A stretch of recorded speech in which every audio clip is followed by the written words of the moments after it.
একদিকে Russia Ukraine, অপরদিকে Iran, Israel, যুক্তরাষ্ট্র, ইয়েমেন, লেবানন জুড়ে চলছে তৃতীয় বিশ্বযুদ্ধের উত্তেজনা।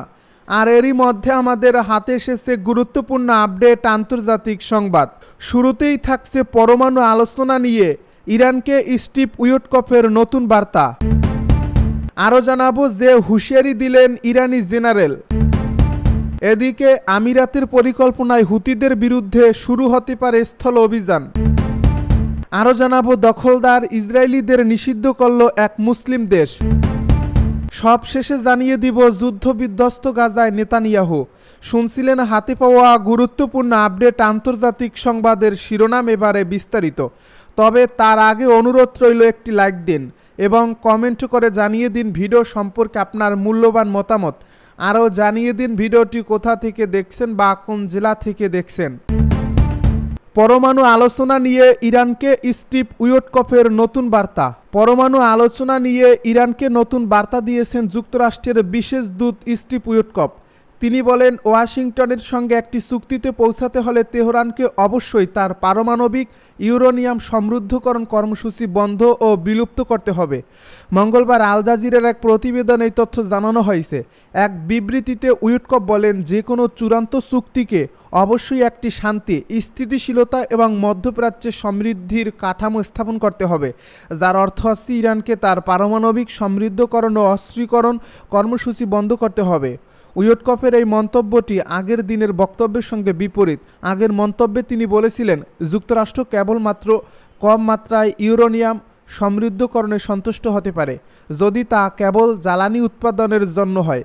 তিনি আরও বলেন, বিশ্বের স্বার্থে একটি কঠিন, ন্যায্য এবং স্থায়ী চুক্তি তৈরি করা অত্যন্ত জরুরি। প্রেসিডেন্ট ট্রাম্প আমাকে সে কাজে নিয়োজিত করেছেন। যুক্তরাষ্ট্রের পররাষ্ট্র দপ্তরও উইটকফের বক্তব্য সমর্থন করে জানায়, ইরানের ইউরেনিয়াম সমৃদ্ধকরণ পুরোপুরি বন্ধ করাই তাদের লক্ষ্য। গত শনিবার ওমানে ইরানের পররাষ্ট্রমন্ত্রী আব্বাস আরাগচির সঙ্গে সরাসরি আলোচনায় অংশ নেন উইটকফ। আগামী 19 এপ্রিল আরেক দফা বৈঠকের কথা রয়েছে। উল্লেখ্য, স্টিভ উইটকফ আনুষ্ঠানিকভাবে মধ্যপ্রাচ্যের জন্য বিশেষ দূত হলেও ডোনাল্ড ট্রাম্প তাকে রাশিয়া ও ইরানের সঙ্গে কূটনৈতিক আলোচনার মতো গুরুত্বপূর্ণ দায়িত্ব দিয়েছেন।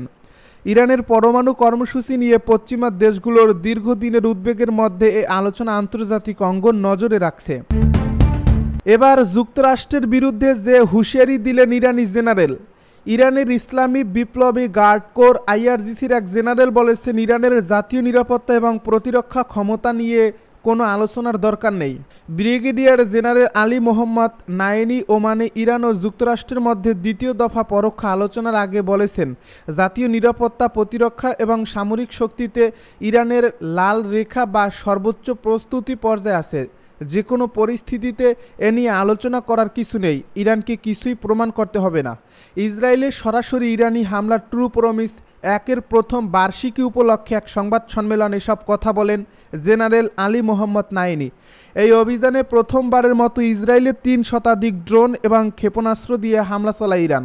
ট্রু প্রমিস নামের অভিযানটি সিরিয়ার রাজধানী দামেস্কে ইরানের কনসুলেটে ইসরায়েলি হামলায় 7 জন আইআরজিসির সদস্য নিহত হওয়ার 2 সপ্তাহেরও কম সময়ের মধ্যে চালানো হয়েছিল। নায়েনি এই প্রতিশোধমূলক আক্রমণকে বিশ্বের বৃহত্তম ড্রোন অভিযান হিসাবে প্রশংসা করছেন, যার উড্ডয়ন পরিধি ছিল 1000 কিলোমিটারেরও বেশি। তিনি আরও বলেন, এই অভিযানটি ইহুদিবাদী শত্রুর উপর আঘাত করার জন্য ইরানের উদ্যোগ এবং অসম আক্রমণাত্মক ক্ষমতা প্রদর্শন করেছিল। এটি ছিল ইরান ও ইসরায়েলের মধ্যে প্রথম সরাসরি এবং প্রকাশ্য সামরিক সংঘর্ষ। আমিরাতের পরিকল্পনায় হুতিদের বিরুদ্ধে শুরু হতে পারে স্থল অভিযান। ইয়েমেনের সশস্ত্র হুতি বিদ্রোহীদের বিরুদ্ধে স্থল অভিযান চালাতে পারে দেশটির অন্যান্য বিদ্রোহী গোষ্ঠীগুলো। গত কয়েকদিনে ইয়েমেনের হুতি নিয়ন্ত্রিত এলাকায় ব্যাপক বোমা হামলা চালিয়েছে যুক্তরাষ্ট্র। আর এই সুযোগটি কাজে লাগিয়ে স্থল হামলা চালিয়ে হুতিদের শক্তিশালী স্থানগুলো থেকে হটিয়ে দেওয়ার পরিকল্পনা করা হচ্ছে। যুক্তরাষ্ট্রের কাছে সম্ভাব্য এ স্থল হামলার পরিকল্পনা উত্থাপন করছে সংযুক্ত আরব আমিরাত। যুক্তরাষ্ট্র ও ইয়েমেনের কয়েকজন কর্মকর্তা দাবি করছেন, মধ্য মার্চ থেকে শুরু হওয়া মার্কিন বোমা বর্ষণে হুতিদের শক্তি অনেকটা হ্রাস পেয়েছে। এসব বোমা হামলায় দেশটিতে এখন পর্যন্ত 123 জনের মৃত্যু হয়েছে। যুক্তরাষ্ট্র তাদের বোমা হামলায় লক্ষ্য করেছিল রাজধানী সানা, হোদেইদা বন্দর ও হুতিদের নিয়ন্ত্রণাধীন সাদাকে। তারা ঘনবসতি এলাকাগুলোতে বোমা ফেলেছে। তবে যুক্তরাষ্ট্রের বোমা হামলা সত্যিকার অর্থে হুতিদের সক্ষমতা কতটা খর্ব করছে সেটি স্পষ্ট নয়। 2014 সালে দেশটিতে গৃহযুদ্ধ শুরু হয়। ওই সময় ইয়েমেনের বিভিন্ন অঞ্চল দখল করে নেয় হুতিরা। তাদের হঠাতে যুক্তরাষ্ট্র বিমান হামলা, ইয়েমেনি সশস্ত্র যোদ্ধা এবং সৌদি আরব, আমিরাত সহ অন্যান্য মিত্র রাষ্ট্রগুলো স্থল হামলা চালায়। তবে হুতিরা এগুলোর সবই প্রতিরোধ করছে।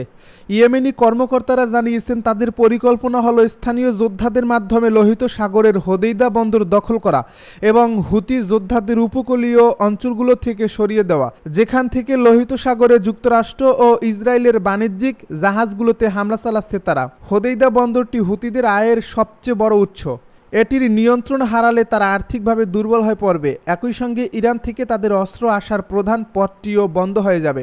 মার্কিন সংবাদ মাধ্যম ওয়াল স্ট্রিট জার্নালের বরাতে মিডল ইস্ট আই মঙ্গলবার জানিয়েছে যুক্তরাষ্ট্রের বেসামরিক বাহিনী ইয়েমেনি যোদ্ধাদের এ ব্যাপারে পরামর্শ দিচ্ছে। অপরদিকে গত কয়েক সপ্তাহ আগে যুক্তরাষ্ট্রের কাছে এই স্থল হামলার পরিকল্পনা উত্থাপন করে সংযুক্ত আরব আমিরাত। যুক্তরাষ্ট্রের কর্মকর্তারা জানিয়েছেন তারা হুতিদের বিরুদ্ধে এই সম্ভাব্য স্থল হামলাকে সমর্থন জানান, তবে তারা হামলার পরিকল্পনায় নেতৃত্ব দিচ্ছেন না। ইসরায়েলিদের নিষিদ্ধ করল এক মুসলিম দেশ। আইন করে ইসরায়েলিদের নিষিদ্ধ করছে এশিয়ার অন্যতম মুসলিম দেশ মালদ্বীপ। দেশটি জানিয়েছে ফিলিস্তিনিদের প্রতি অটল সংহতি প্রকাশ করে এ পদক্ষেপ নেওয়া হয়েছে। মঙ্গলবার ইসরায়েলি সংবাদ মাধ্যম টাইমস অফ ইসরায়েলের এক প্রতিবেদনে এই তথ্য জানানো হয়েছে। এ প্রতিবেদনে বলা হয়েছে ফিলিস্তিনিদের প্রতি অটল সংহতি প্রকাশ করে ইসরায়েলি নাগরিকদের মালদ্বীপে প্রবেশে সম্পূর্ণ নিষেধাজ্ঞা জারি করছে দেশটি। মঙ্গলবার এ সংসদে অনুমোদনের পরই প্রেসিডেন্ট মোহাম্মদ মুইজ্জু এই আইনটি অনুমোদন করেন। প্রেসিডেন্টের দপ্তর এক বিবৃতিতে জানায় ইসরায়েল কর্তৃক ফিলিস্তিনিদের বিরুদ্ধে চলমান বর্বরতা ও গণহত্যার প্রতিক্রিয়ায় এই সিদ্ধান্ত নেওয়া হয়েছে। মালদ্বীপ সরকার ফিলিস্তিনিদের প্রতি তাদের অটল সংহতি পুনর্ব্যক্ত করছে। মইজ্জুর কার্যালয়ের এক মুখপাত্র জানান এই নিষেধাজ্ঞাটি তাৎক্ষণিকভাবে কার্যকর হবে। মুসলিম সংখ্যাগরিষ্ঠ ছোট দ্বীপরাষ্ট্র মালদ্বীপ। দেশটিতে মোট 1192টি প্রবাল দ্বীপ রয়েছে। এশিয়ার এ দেশটি বিশ্বের অন্যতম জনপ্রিয় বিলাসবহুল পর্যটন গন্তব্য হিসেবে পরিচিত। সাদা বালির নির্জন সৈকত, স্বচ্ছ নীল জলরাশি ও একান্ত অবকাশ যাপনের সুযোগের জন্য দেশটি বিশ্বব্যাপী জনপ্রিয়। যুদ্ধবিধ্বস্ত গাজায় নেতানিয়াহু। ফিলিস্তিনের গাজা উপত্যকা জুড়ে ইসরায়েলের নৃশংস হামলা থামছেই না। যুদ্ধবিরতি ভেঙেও হামলা চলছে। ইসরায়েলি হত্যাযজ্ঞ থেকে বাদ পড়ছে না শিশুরাও। ব্যাপক সমালোচনার মধ্যেও ইসরায়েলি বাহিনী প্রতিদিনই হামলা চালিয়ে যাচ্ছে। এর ফলে অবরুদ্ধ উপত্যকাটিতে মৃত্যুর মিছিল থামছেই না। চলমান নৃশংসতার মধ্যেই ইসরায়েলের প্রধানমন্ত্রী বেনিয়ামিন নেতানিয়াহু মঙ্গলবার গাজার উত্তরাঞ্চলে সফর করেছেন বলে জানিয়েছে তার দপ্তর। সংবাদ মাধ্যম বেয়ারনস তাদের এক প্রতিবেদনে এই খবর জানায়। এই খবরে বলা হয় যুদ্ধবিধ্বস্ত গাজায় চলমান বিমান ও স্থল অভিযান চালিয়ে যাওয়ার মধ্যেই এই সফরটি অনুষ্ঠিত হয়। বেয়ারনস আরও জানান, প্রধানমন্ত্রীর দপ্তর থেকে দেওয়া এক বিবৃতিতে বলা হয়েছে প্রধানমন্ত্রী বেনিয়ামিন নেতানিয়াহু আজ গাজার উত্তর অংশে সফর করছেন। তবে এই সফরের বিষয়ে বিস্তারিত আর কোনো তথ্য প্রকাশ করেনি ইসরায়েলের প্রধানমন্ত্রীর কার্যালয়। গাজায় চলমান নৃশংসতার মধ্যে গত 19 জানুয়ারি যুদ্ধবিরতি শুরু হয়। এরপরে সেই যুদ্ধবিরতি ভেঙে 18 মার্চ আবার হামলা শুরু করে ইসরায়েলি বাহিনী। গাজার স্থানীয় স্বাস্থ্য মন্ত্রণালয়ের হিসাবে 2023 সালের অক্টোবর থেকে গাজায় ইসরায়েলের নির্বিচার হামলায় এ পর্যন্ত প্রায় 51,000 মানুষ নিহত হয়েছেন। আহত হয়েছেন অন্তত 1.25 লাখ মানুষ। নিহত ব্যক্তিদের মধ্যে 15,000-এরও বেশি শিশু রয়েছে বলে চলতি মাসের শুরুর দিকে জানিয়েছিল জাতিসংঘ শিশু তহবিল।